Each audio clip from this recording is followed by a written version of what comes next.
रामकृष्ण हरी मंडळी, स्वागत आहे तुमचं या नवीन ब्लॉग मध्ये. आजचा ब्लॉग लईच भारी बघा. अखंड हरिनाम सप्त्याचा आजचा शेवटचा दिवस बर का. आणि हे आमच्या हनुमंतरायाचं मंदिर अतिशय सुंदर आणि सुरेख असं मंदिर. त्याच्या शेजारीच पटांगणात सप्ताह भरतो आणि शेजारीच हिंदुस्थानाचे आराध्य दैवत राजा छत्रपती शिवाजी महाराज यांचं छोटस स्मारक. आणि हा आमचा अखंड हरिनाम सप्ताह रामनवमी ते हनुमान जयंती पर्यंत असतो. आणि आमचा हा सप्ताह अगदी पूर्वीपासून चालत आलेला आहे. म्हणजे आमचे आजोबा पणजोबा यांनाही माहित नाही की हा सप्ताह कधीपासून चालत आलेला आहे. अखंडपणे चालत असणारा आमचा हा सप्ताह. आणि आजच्या काल्याची कीर्तनाची सेवा हबप बाळासाहेब महाराज गतीर यांच्याकडे देण्यात आली. आणि वर्क मंडळी, ही आहे भोजनाची तयारी. म्हणजे पब्लिकला काल्याचं कीर्तन झालं का लगेच भोजनाची व्यवस्था. आणि हे बापजी नाना आणि तानाजी बाबा यांच्या हाताला अगदी अशी चव आहे का की पंचकृषी बोट चाखून जेवण करते बर का. अख्ख्या पंचकृषीत या जोडीचं नाव निघतं बर का. कारण या जोडीशिवाय स्वयंपाक म्हणजे अधुराच. चवच लय भारी हो. उसळीचा रस्सा बघा काय तरी आली, अहो असा वास येत होता उसळीचा. असं वाटायचं आता ताट घ्यावा जेवायला बसावा. काय सांगावं तुम्हाला. आणि या जोडीला कोणताही स्वयंपाक करायला हवा, अगदी चविष्ट स्वयंपाक बनणार बघा. नादच खोळा. हे तानाजी बाबा आणि ही आमची गावची ज्येष्ठ मंडळी बर का. अगदी कीर्तनात तल्लीन होऊन गेली होती. अहो कीर्तनच एवढं गोड चालू होतं त्याच्यामुळं ही मंडळी अगदी तल्लीन होऊन गेली. तुम्हाला सांगतो, कीर्तनामध्ये तरुण मंडळी ज्येष्ठ मंडळी सगळे अगदी भारावून जायचे. कारण आमच्या गावची कीर्तन लई गोड गोड राहतात बघा. मन अगदी प्रसन्न होऊन जात. महाराजांनी सांगितलंय ना, मन विचलित झालं का कीर्तनात जाऊन बसायचं. एकदा ते कीर्तन ऐकलं का मन अगदी तृप्त होऊन जात. हे म्हातारी माणसं अजूनही त्या कीर्तनात जातात. कारण त्यांना माहिती दिवसभराचा थकवा ताण तणाव हा निघणार फक्त कीर्तनातच. म्हणून सगळी मंडळी कीर्तनासाठी तल्लीन होऊन जायची. आज काल्याचं कीर्तन होतं म्हणून जरा लवकर होतं. हे आमचे विनेकरी बाबा बर का. तुकाराम महाराजच दिसतात बघा जसे. आणि त्यांच्या शेजारी जाडेबुवा अबप जाडे महाराज. ते अगदी पूर्वीपासून आमच्या गावामध्ये भजनासाठी कीर्तन गायनासाठी येतात. त्यांची अगदी मनापासून सेवा लाभते आमच्या गावाला. त्यांच्या शेजारी योगेश भाऊ अगदी मृदुंगाचार्य येते, पण आज त्यांनी गायनाचं काम केलं. गायन पण त्यांचं अतिशय सुंदर आहे. तात्या काशी भाऊ आणि आमच्या गावचे बालदार चोपदार संदीप भाऊ आणि भारत नाना अगदी त्यांचं जोडीने काम राहतं. कीर्तन म्हटलं का ते जोडीने उभं राहतात बरं का बालदार चोपदार म्हणून. आणि या आमच्या गावचे हार्मोनियम वादक ह भ प नंदू महाराज टिळे अतिशय सुंदर हार्मोनियम वादक बर का.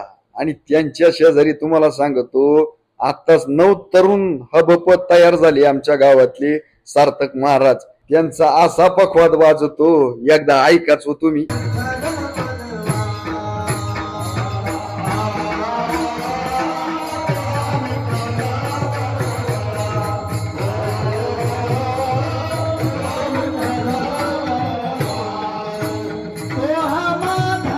आणि त्यांच्या थोडीच तोड अबप थोरात महाराज यांचा पखवाद वाजवायचा नाद नाही. अगदी उत्तम अशी सेवा करतात आमच्या गावची. एकदा ऐका तुम्ही.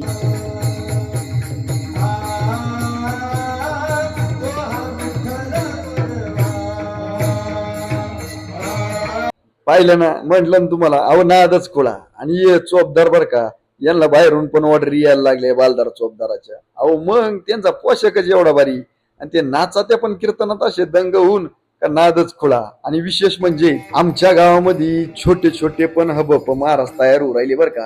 आता हे पोरग बघा किती लहान आहे, पण त्याला आवड इतकी आहे का ते कीर्तनामध्ये टाळ वाजवण्यासाठी उभं राहिले आणि टाळ वाजवते. असे आमचे लहान लहान कलाकार या ठिकाणी सुंदर अशा प्रकारे कीर्तनामध्ये उभे राहतात आणि गायनाचा पण प्रयत्न करतात बर का. आणि हे आमचे ज्ञानेश्वर माऊली यांचा आवाज इतका सुरेख आहे, इतका सुरेख आहे का ऐकावासा वाटतो. अगदी सुरेख असा आवाजात गायन करतात ते. आणि हे आमचे रवी भाऊ यांची पण बर का साऊंड सिस्टीम अतिशय उत्कृष्ट. संपूर्ण कीर्तनामध्ये त्यांची साऊंड सिस्टीम असते, त्यांचंही मोलाचं योगदान आहे. आणि या आमच्या गावच्या माता भगिनी बरं का, सगळ्या आपल्या शेतातलं कामं उरकून माय कीर्तन ऐकण्यासाठी इथं येऊन बसल्या. आता काही महिला मंडळी अजून आलेल्या नाहीये, कारण अजून शेतातले कामं उरकले नाही. आज काल्याचं कीर्तन होतं, त्याच्यामुळं 6 वाजता कीर्तन ठेवलं होतं बरं का. उन्हातानाचे दिवस आहे, त्याच्यामुळं लोक त्यांचे कामं आवरून 6 वाजेला 7 वाजेपर्यंत कसे पण कीर्तनात येतात. थोडा उशीर होतो, पण मग मंडळी सगळे गाव येतं बरं का. आता या मामी गाय सोडून घेऊन चालल्या घरी बरं का. आता जेवणाळे म्हणा आज, त्याच्यामुळं कीर्तन आहे लवकर ये, त्याच्यामुळं पटकन गाई घेऊन जाते बांधून आणि पटकन येते म्हण, जाते पटकन. हे बघा इथं आमचे विनेकरी बाबा आणि बालदार चोपदार सगळेच कीर्तनाचा आनंद घेत आहे. आणि आता झाली आपल्या कीर्तनाला सुरुवात. अतिशय सुंदर असं कीर्तन झालं बरं का आजचं मंडळी. तुम्हाला मी ते ऐकवणार आहेच, पण त्याच्या आधी तुम्ही जर आपल्या चॅनलवर नवीन असाल तर तेवढं लाईक वगैरे करीत जा, म्हणजे जरा बरं वाटतंय. कमीत कमी पाटील आपल्या गावाला बाबांना येऊन 40 ते 50 वर्ष झाली असतील ना? 55. बापरे, मला तर असं वाटतं माझं आयुष्य सुद्धा तेवढं आहे, माझी वय सुद्धा तेवढी आहे. मी आता 36 मध्ये चालले. त्याहीपेक्षा जास्त तप आणि सेवा बाबांनी आपल्या या गावामध्ये येऊन केल्या आणि त्यांच्या अनुषंगानं काहीशी सेवा करण्याचं सौभाग्य आम्हाला मिळते. जास्त प्रसारामध्ये वेळ न लावता आपण जो महाराजांच्या चरणी, बाबांच्या चरणी, हनुमंतांच्या चरणी नमस्कार होऊया. अशा प्रकारे झाली कीर्तनाला सुरुवात. आणि आमच्या अखंड हरिनाम सप्ताह मोगाव मध्ये ही 7-8 दिवसाची जी सेवा होती, हे सगळे महाराज या ठिकाणी आपला अमूल्य वेळ देऊन या ठिकाणी उपस्थित झाला, त्याबद्दल गावाच्या वतीनं आम्ही सर्व ग्रामस्थ त्यांचे आभार मानतो. अतिशय सुंदर असे कीर्तन या ठिकाणी या सर्व महाराजांनी या ठिकाणी केलीत आणि आम्ही सर्वांनी त्याचा आनंद घेतला. त्याच्यामध्ये मृदुंगाचार्य, गायनाचार्य, आमच्या पंचकृषीतील आजूबाजूचे लोक सगळे येऊन या ठिकाणी आनंद घेतला. त्याबद्दल आमच्या गावाच्या वतीने सगळ्यांचे मनापासून धन्यवाद. आणि तेवढ्यात मंडळी कामाच्या निमित्ताने आमदार ताई यांचं पण गावामध्ये आगमन झालं. मग त्यांनी जरा थोडीशी कीर्तनामध्ये येऊन 2-5 मिनिटं त्यांचा वेळ देऊन या ठिकाणी त्यांनी पण कीर्तन ऐकलं बरं का. आता दिवशी भगवान परमात्म्याच्या चरणी विलीन झाली. अरे दुश्मनाला सुद्धा, शत्रूला सुद्धा राजाबद्दल आदर वाटावा इतका आदर्श जो जगला त्याचं नाव छत्रपती शिवाजी महाराज.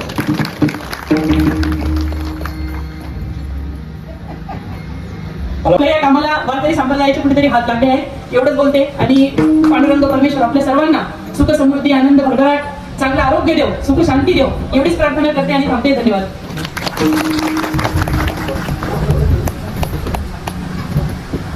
मंगलम भगवान विष्णू, मंगलम गरुडध्वजा, मंगलम पुंडरीकाक्ष, मंगलाय हरी.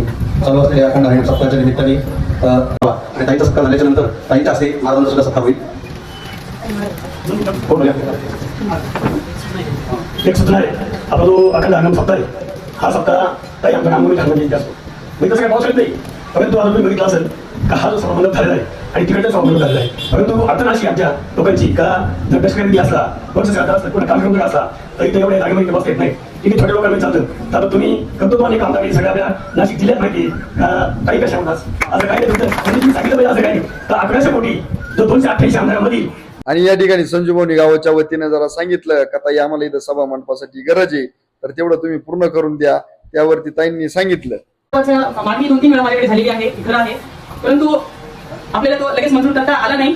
आणि आताही थोडी निधीची नियोजन अजून सुरू आहे. आजच्या घडीला आज 3 एप्रिल 2026 आणि कीर्तनाचा मध्यांतर आला आणि त्यानंतर सर्व कीर्तनकार, बाबा, चोपदार, भालदार, टाळकरी, मृदुंगवादक सगळ्यांवरती फुलांचा वर्षाव झाला, कारण यांची सेवा आपल्या गावासाठी लाभली. आणि आता आपण आजचे कीर्तनकार हबप बाळासाहेब महाराज गतीर यांची जी कीर्तन सेवा आहे ती जरा 2 मिनिटं ऐकूयात. हे श्रवण करावं लागतं, नंतर आपण त्या कार्याचे अधिकारी करतो. श्रोते हो, तुम्ही एखाद्या सत्यनारायण पूजेला जर गेली तर ब्राह्मण अगोदर सत्यनारायणची पोथी सांगतो, बरोबर ना? सत्यनारायणची पोथी झाली तर मग त्याच्यानंतर काय वाटतात? प्रसाद. अगोदर जर प्रसाद मागितला तर अगोदर प्रसाद मिळत नाही. घर मालक म्हणतो अजून पोथी झाली नाही. जोपर्यंत पोथी होत नाही तोपर्यंत प्रसाद मिळत नाही. तसं जोपर्यंत कार्याचं कीर्तन होत नाही तोपर्यंत महाप्रसाद भेटत नाही.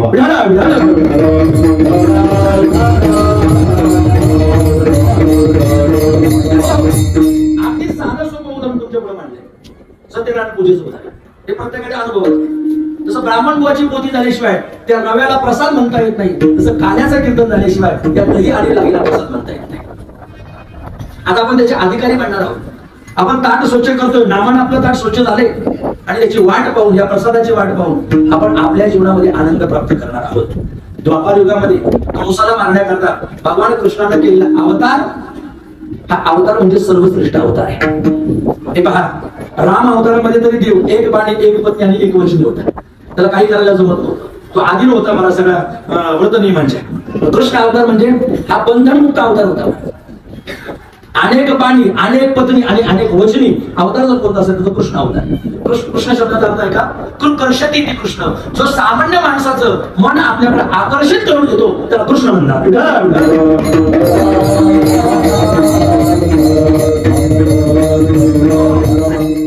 त्या गोकुळाजवळ मथुरा नगरी होती.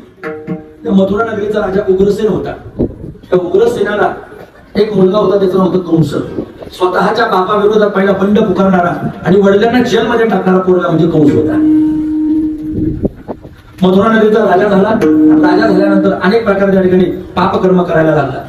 देवांना, गाईला, पृथ्वीला त्रास होऊ लागला आणि नामदेव महाराज म्हणून करू लागले, वत्सरूपी पृथ्वी पैशाचा आहे, मित्री वायू तुझे सांगत असेल. सगळा विचार आपल्याला माहितीये. भगवान परमात्मा अष्टमीच्या रात्रीला या पृथ्वी तलावरती, अवनी तलावरती अवतीर्ण होणार असं गाईला, नाम पृथ्वीला आश्वासन दिलं. आणि आश्वासन देऊ सगळ्या देवी देवतांना आनंद दिला. पुष्पवृष्टी केली. जशी आपण फुलांची वर्षा आमच्यावरती केली ना, अशी स्वर्गातून पुष्पवृष्टी झाली. तर आता भगवान परमात्मा या मृत्यू लोकांमध्ये अवनी तलावरती कंसाला मारण्याकरता अवतार घेणार आहे. सगळ्यांना आनंद झाला. ती वेळ होती, तो काळ होता, तो दिवस होता श्रावण अष्टमीचा. अष्टमीच्या रात्रीला 12 वाजता चंद्रवंशामध्ये भगवान श्रीकृष्ण परमात्मा येत आहे. याची कारण मीमांसा भरपूर मोठी आहे, आपल्याला नाही तितका. वसुदेव आणि देवकी यांनी जीवनामध्ये खूप तपश्चर्या केली होती. देवक राजाची कन्या ती देवकी, नाम कंसाची चुलत बहीण. पण कंसाची चुलत बहीण असताना कंसानं तिचं लग्न आपल्या मित्राबरोबर नाम वसुदेवाबरोबर लावून दिलं होतं. त्या लग्नामध्ये विघ्न झालं. आकाशवाणी झाली, अरे कंसा, जिची वरात इतक्या थाटामाटामध्ये काढतोय, तिच्या पोटीत 8वा मुलगा जन्माला आले, तो तुझा कर्दन काळ बनणार आहे. हे सगळं ऐकलं होतं त्यानं आणि तिथून पुढे त्याला टेन्शन आलं होतं. भगवान परमात्मा म्हटला, मी आलोय आता मी कंसाला मारल्याशिवाय राहणार नाही. आई तुका म्हणे धर्म संस्थापने केला नारायण अवतार किंवा धर्म रक्षावय अवतार. गीतेमध्ये श्लोक आहेत, काय यदायदाही ग्लानिर्भवति किंवा परित्राणाय साधूनां विनाशाय च दुष्कृतां धर्म संस्थापनार्थाय संभवामि युगे युगे. अर्जुना, मी प्रत्येक युगामध्ये येतोय. याचं कारण एक आहे, जेव्हा जेव्हा धर्माला ग्लानी येते आणि साधू संतांचा छळ होतो तेव्हा माझा अवतार होतो.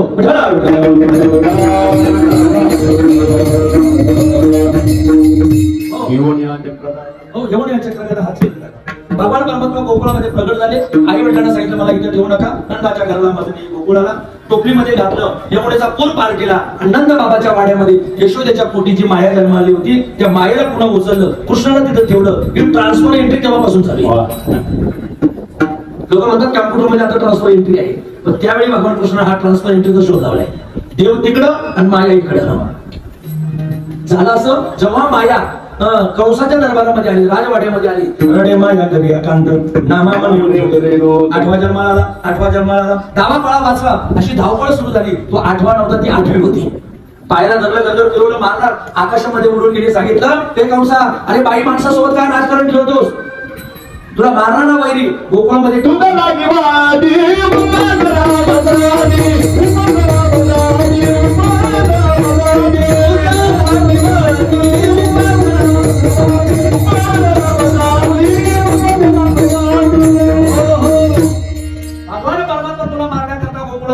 असं सांगितलं. परिणाम कंसाच्या जीवनामध्ये थरकाप सुरू झाला. कृष्ण गोकुळी जन्माला,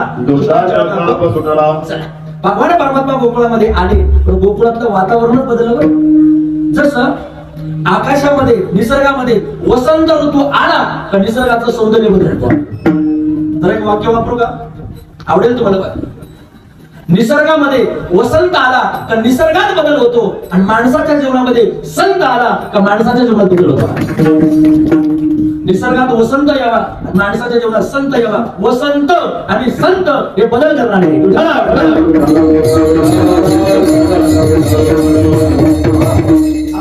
एवढा बदल झाला कोकणात, एवढा बदल झाला. तिकडं तिकडं आनंदी आनंद. नंद बाबाच्या गाड्यामध्ये सगळी लोक त्या ठिकाणी बधाई देण्याकरता, अभिनंदन करण्याकरता येऊ लागली आणि त्या नंद बाबाला सांगू लागली, नंद बाबा लाला भयो. ही ब्रज भाषा बरं का तिकडची. म्हणजे तुम्हाला मुलगा झाला, अभिनंदन आहे तुमचं. लाला भयो, लाला भयो, लाला भयो. अहो त्या भागवताला असं सांगितलंय, जेव्हा नंद बाबाला कृष्ण हा मुलगा रूपाने प्राप्त झाला तेव्हा नंद बाबाचं वय होतं 80 वर्ष. किती किती किती 80 वर्ष. आता त्याचा जर 80 असेल तर कमीत कमी यशोदेचं थोडं 5 वर्षानं कमी झालं ना. तिचा किती असेल 75. म्हणजे उतार वयामध्ये म्हातारपणामध्ये मुलगा झालाय. आनंद गगनात पावेल असं झालं. मग तो आनंद सगळीकडे वाटप करण्याचा प्रयत्न सुरू झाला. एक गवळण दुसऱ्या गवळणीला म्हणू लागली, तेवढं आपण म्हणा, गवळण म्हणती गवळणीला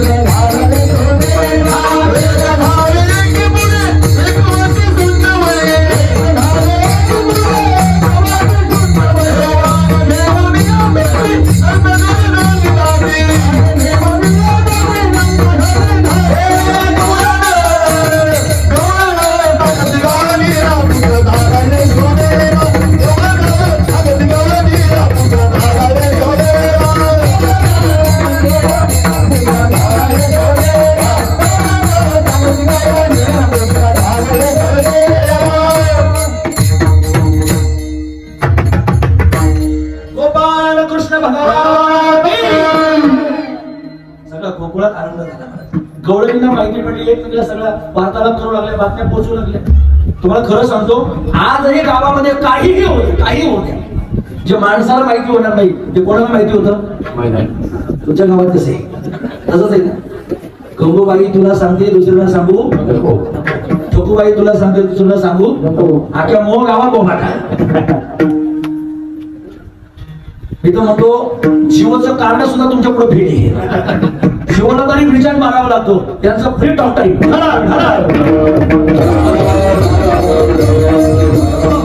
त्याचं कारण ऐकून जाता का तुम्ही? मी नेहमी सांगतो कालेज क्षेत्रात स्त्रीच्या पोटात काही गोष्टी का राहत नाही. महाभारतातली कथा आहे त्याच्याकरता. कर्ण रणांगणामध्ये मेला होता, कुंती रडत होती. धर्मराजा म्हटलं आई का रडते, वैरी मेला तू रडते. कुंती म्हटली बाळा तो वैरी नाही, तो तुमचाच भाऊ आहे, फक्त तो लग्नाच्या अगोदर झाला होता. मंत्राद्वारे झाला तर तो मी पाण्यात सोडून दिला. पाण्यात सोडून दिल्यामुळं एका दासी एका सुताने त्याचा सांभाळ केला, म्हणून त्याला दासी सूत म्हणून तो राधेय झाला, तो कोणते नाही झाला. नाहीतर रक्ताने जर पाहिलं तर तो तुमचा भाऊच आहे. धर्मराजा म्हटला आई अगं हे जर महाभारतीय युद्धाच्या अगोदर सांगितलं असतं तर आम्ही आमच्या भावाला मारलं नसतं. आज असं झालंय, धर्मराजा म्हणतोय सक्का भाऊन पक्का वैरी झाले. आई फार मोठा अपराध घडलाय हा तुझ्याकडून. शाप आहे तुम्हाला स्त्री जातीला. कोण शाप देतोय? धर्मराजा शाप देतोय स्त्री जातीला. शाप आहे तुम्हाला स्त्री जातीला, इथून पुढे तुमच्या पोटात काहीच राहणार नाही. का म्हटलं तसं? आई हे जर पोटात अगोदर तू बाहेर काढलं असतं तर कदाचित माझा भाऊ वाचला असता आणि माझ्याकडून हे पाप हा अनर्थ घडला नसता. म्हणून बाई माणसाच्या पोटात काहीच राहत शक्यतो मालकांना बाई माणसाला काही सांगायचं. पैसा बँकेत किती हे सांगू का? किती गुन्हे मग गवळण म्हणते गवळणीला पुत्र झाला यशोदीला. सगळीकडे डांगोरा पिटला आणि मग काय म्हणता, कुणी या तोरणी करती कथा गाती गाणी तुका म्हणे छंदे भगवान बाबांना हळूहळू मोठे होऊ लागले. रांगत रंगणी सोनीत लोणी भावनी धरे ते गवळणी. मला देवाचं चरित्र फार आगम्य आहे बरं. त्या पुष्पदंतांनी शिव महिम्न स्तोत्रामध्ये शंकराचं वर्णन करत असताना फार सुंदर श्लोक लिहिले. ते श्लोक इथं कृष्णाला सुद्धा लागू पडतात. आशितगिरी समंसात कजलम सिंधू पात्रे सुरवन करू शाखा लेखनी पत्र मूर्वी लिखते यदि गृहीत्वा शारदा सर्व कालम तदपि तव गुणाना मिशपालम नाही. त्याचा अर्थ सांगू का? पृथ्वीचा कागद केला, मेरू पर्वताची लेखणी केली, समुद्राची शाही केली आणि सर्वशक्ती माता जरी लिहायला बसली तरी देवाचे गुणानुवाद गाता येणार नाही. एवढा देव मोठा आहे. एवढं त्याचं चरित्र विशेष आहे. आपल्याला 1-1.5 तासाच्या वेळेत कसं त्याचं चरित्र सांगता येईल नाही सांगता येणार, पण जेवढं शक्य आहे तेवढं सांगायला काय हरकत आहे. मी उदाहरण सांगतो तुम्हाला. तुम्ही मुंबईला गेले, समजा मुंबईला गेल्यानंतर त्या समुद्राजवळ बसले, सगळा समुद्र तुम्ही पाहता आहात. तुम्ही विचार केला हा समुद्र एका ओंजळीमध्ये आपण पिऊन टाकायचा, जमल का? होतं म्हणा, जमल का? जमणार नाहीये. आपण काय अगस्त्य ऋषी का? त्या अगस्तीने एका घोटामध्ये समुद्र पिऊन घेतला होता. श्रीकृष्ण होती सागरा हा अगस्त्यच दुसरा घोट बरोबर आहे एक सारा आंबवी यांचा. अर्जुनाकरता सांगितलंय पण तिला अगस्तीचं नाव आले. अकोले तालुक्यात अगस्तीचं ठिकाण. महिला मंडळ ऋषी पंचमीच्या दिवशी 100% तुम्ही अगस्ती ऋषीला भेटायला जायचं. 2 ठिकाणं सांगतो तुम्हाला आपल्या परिसरात. 1 अकोले तालुक्यात अगस्त्य ऋषी आणि 2 सप्तशृंगी वणीजवळ मार्कंडेय ऋषी. ऋषी पंचमीला ऋषींना भेटायला जायचं. मग एक तर मार्कंडेय ऋषींना भेटा, नाही तर अगस्त्य ऋषींना भेटा.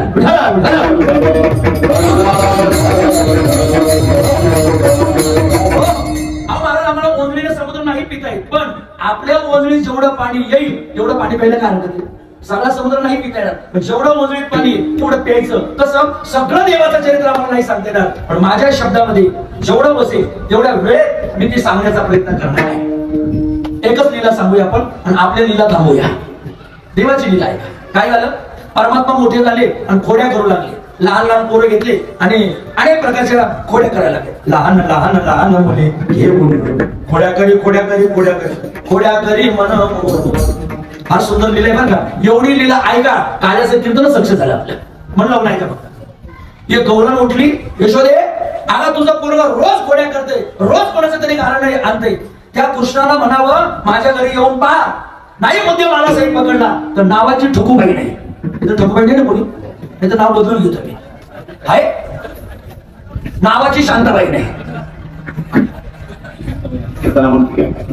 घेऊन टाका आपण. तेव्हा म्हटलं एवढी जर चॅलेंज देते ना 100% इथं चॅलेंज स्वीकारायचं. महाराज सगळ्यांना चॅलेंज द्या पण देवाला चॅलेंज देऊ नका. कोरोनाच्या काळात पाहिलं ना, जो मी म्हणत होता ना महाराज, तोच कोरोनाच्या काळामध्ये गेला. जास्त हायवे मध्ये चालू नका महाराज, उंच उडू नका, जमिनीवर पाय ठेवा. जो वरती जाण्याचा प्रयत्न करतो तो लवकर वरती जातो. काही माणसं नम्र राहिले पाहिजे. थोरपणा पाहण्यासाठीची व्युत्पत्ती आगमी विसरली. गौरणीनं थोडस अहंकार जागा करून देवाला बोलावणं केलं. बाबा म्हटलं हिच्याच घरी द्यायचं. पेंद्या तिचा घर नंबर लिहून घे. तिचा घर नंबर होता 420, 420. झालं, सगळे तयारी झाले. तिला असं शिंक लावलं होतं घरामध्ये, असं शिंक मांडलेलं, त्याच्या खाली कॉट पलंग मांडलेला. तिला असं वाटलं होतं या शिंक्यावरती मी पाण्याची परात भरून ठेवते. कृष्ण जर आला तर तो पहिले त्या मडक्याला हात लावी. मडक्याला हात लावला का ती पाण्याची भरलेली परात खाली सांडेल. मी खाली झोपलेली राहील, वरून पाणी अंगावर सांडलं का मी जागी होईल, आणि जागी झाले का मुद्दे मला कोणाला पकडेल? कृष्णाला. काय आयडिया आहे ना? पण तिला काय माहिती आयडियाचं कारण निर्माण करणंच हाती होईल. चतुर राहतो गुन्हा लावण्याची. तेव्हा निघतानाच असा निघाला. पेंड्याला सांगितलं एक कमळाचा देठ बरोबर घ्या कमळाचा देठ. तो पोकळा असतो ना मग, देठ बरोबर घेतला, वस्त्र माती घेतली, सगळं साहित्य घेतलं.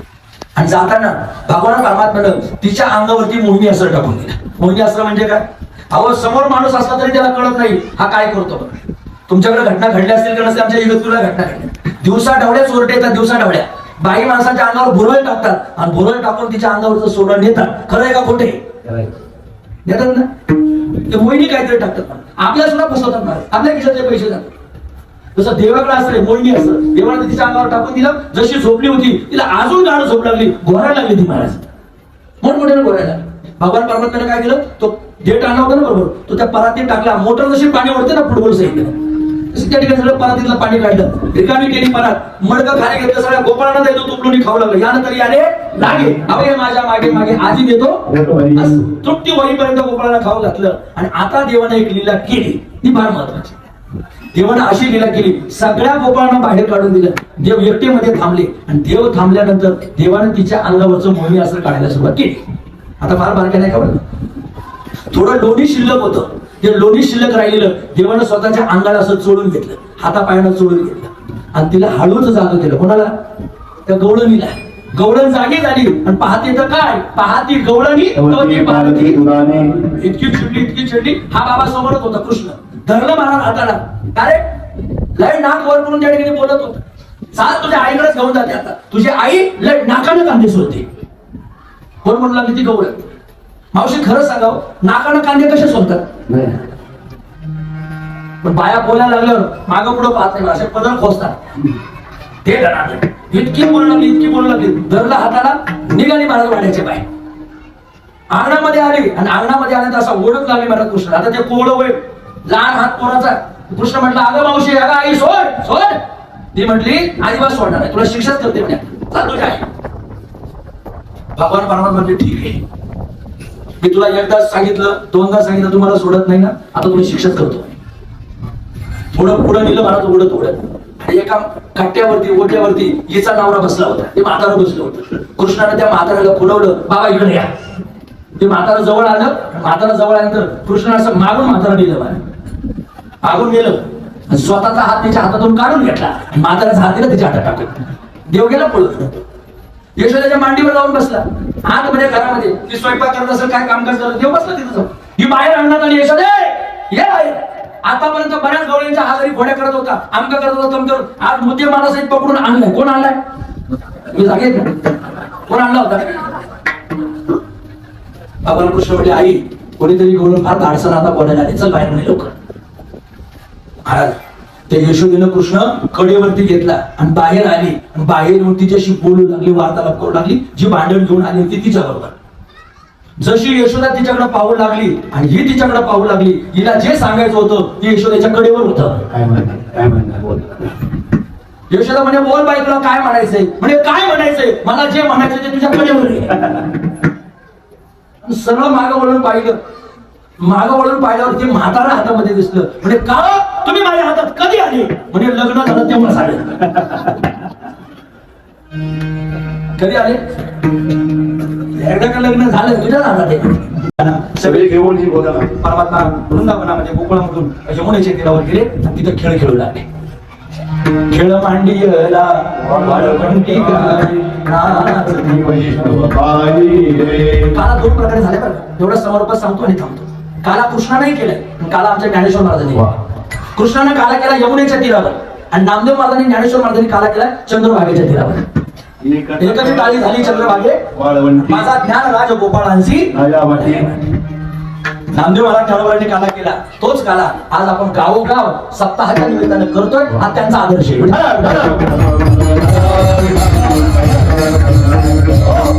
या साधू संतांना काल्याचं ऐकलं ना मंडळी, किती भारी होतं कीर्तन. आणि मग म्हणून म्हणलो तुम्हाला ऐका. आता बघा, आता इथं मात्र दहीहंडी फोडायचा प्रोग्राम होणार आहे.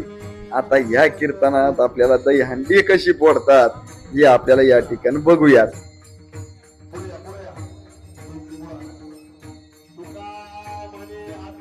हा, तर अशा प्रकारे दहीहंडी फोडतात होय. तुम्हाला माहिती होतं का मंडळी? नसेल माहिती तर कमेंट मध्ये नक्की सांगा बरं का मला. तर अशा प्रकारे दहीहंडी फोडली आणि हा काला मात्र सगळ्यांना वाटून दिला, कारण हा काला लय महत्वाचा असतो. तुम्ही खाल्लाय का हा काला? बघा, अतिशय गोड असा काला असतो. भगवंताचा काला आहे बर का, नाही म्हणायचं नाही. सगळ्यांनी त्याचा आनंद घ्यायचा बर का. त्यानंतर हा काला संपूर्ण कीर्तनामधील श्रोते वक्ते यांना सगळ्यांना वाटला जातो आणि मग ही सगळी मंडळी त्याचा आनंद घेऊन प्रसाद म्हणून ते खाऊन घेतात. बघा, ही सगळी मंडळी या ठिकाणी उपस्थित राहिली. बघा बरं, तुम्हाला म्हटलं ना, नंतरून महिला मंडळ सगळी येतील, तरुण मंडळी वगैरे सगळे आहे, पण ते बघा पाठीमागच्या बाजूला बसले, त्याच्यामुळे दिसतील. ये बघा बरं, काय कीर्तनकार आहे. वा वा वा वा वा वा वा. कीर्तनकार म्हणजे टाळकरी. हा मोठा झाला का कीर्तनकार होणार आहे, त्याबद्दल शंकाच नाही. आणि अशा प्रकारे आजच्या या काल्याच्या कीर्तनाची सेवा या ठिकाणी समाप्त होते. पण समाप्त कशी होती? शेवटी आरती करून या ठिकाणी या काल्याच्या कीर्तनाची सांगता होते. म्हणजेच सप्त्याचीच सांगता जवळजवळ या ठिकाणी होते. अतिशय सुंदर अशी पब्लिक या ठिकाणी आली आणि सर्व मंडळींनी आजच्या कीर्तनाचा आनंद घेतला. अशी दररोजच घ्यायची, पण तेवढा वेळ मिळाला नाही, नाहीतर मी तुम्हाला सगळे कीर्तन दाखवली असतील. पण नक्की पुढच्या वेळेला नक्की तुम्हाला मी सगळे कीर्तन दाखवणार आहे. हा माझा शब्द आहे बर का, नक्कीच मी तुम्हाला दाखवणार. अशा प्रकारे या ठिकाणी पांडुरंगाची आरती घेतली, विठुरायाची आरती घेतली, हनुमंतरायाची आरती घेतली आणि तुम्हाला सांगतो या ठिकाणी या कार्यक्रमाची सांगता झाली. रामकृष्णारी. अजून महत्वाचा टप्पा पुढे जाऊ नका मंडळी, थांबा, अजून थांबा. आणि शेवटी जाधव साहेबांनी जरा महाराजांबद्दल 2 शब्द बोलले, ते जरा ऐकूयात. सर्वांच्या परिचयाचे बाळासाहेब महाराज गती सुश्राव्य अशा भगवंताची संगती ज्यांनी सांगितली, असे भगवान कृष्णांचं जी गीता गुणगान केलं आणि त्यांच्यामुळं अशी निश्चिती करायची का भगवंताचा जो काही संगत आहे ते आपल्या सर्वांना लाभली गेली पाहिजे. आणि म्हणूनच हा 8 दिवस जो काही आज नामयज्ञ झाला, या नामयज्ञामध्ये प्रत्येकाच्या तनाने, मनाने आणि धनाने हा महायज्ञ जो पूर्ण झाला, त्यांना समस्त गावकऱ्यांच्या वतीने महाराज या महायज्ञ सादर करणे हा एकट्याचं काम नव्हे, म्हणून समस्त गावकरी तनाने, मनाने आणि धनाने हा महायज्ञ पूर्ण झाला त्या असं. आणि त्याच्यानंतर तुम्हाला सांगतो बसली ना मंडळी वाचण्यासाठी. अहो हा लय महत्वाचा विषय. कीर्तन झालं काल्याचं आणि मंडळी बसली भोजनाला. हे काय मामा वगैरे लोक सगळे सांगायचे बसा मंडळी. वाडेकरांनी टपाटप तरुण मंडळी लय जोरात आमच्या गावची टपाटप वाढायला घेतलं. आणि जेवणाचा मेनू काय होता पाहिजे का तुम्हाला?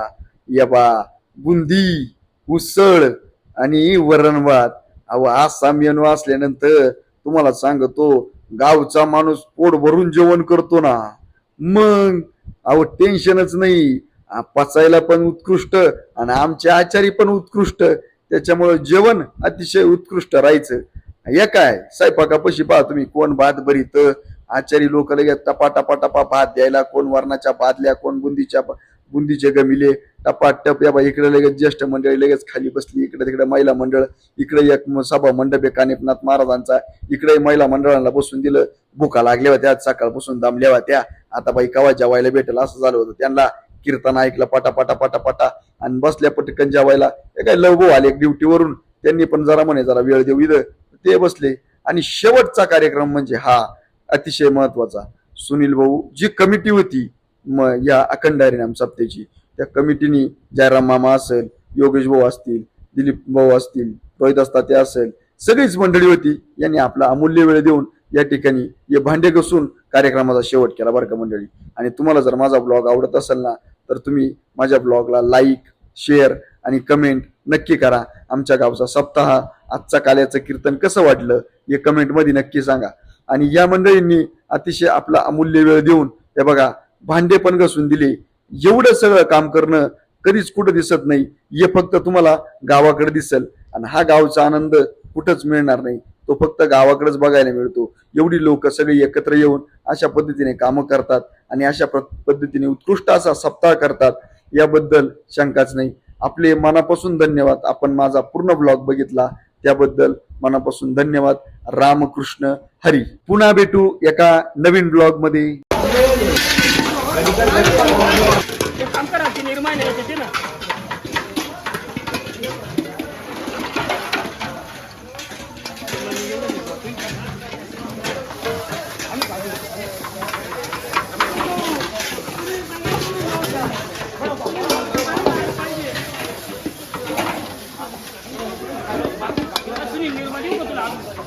चालेल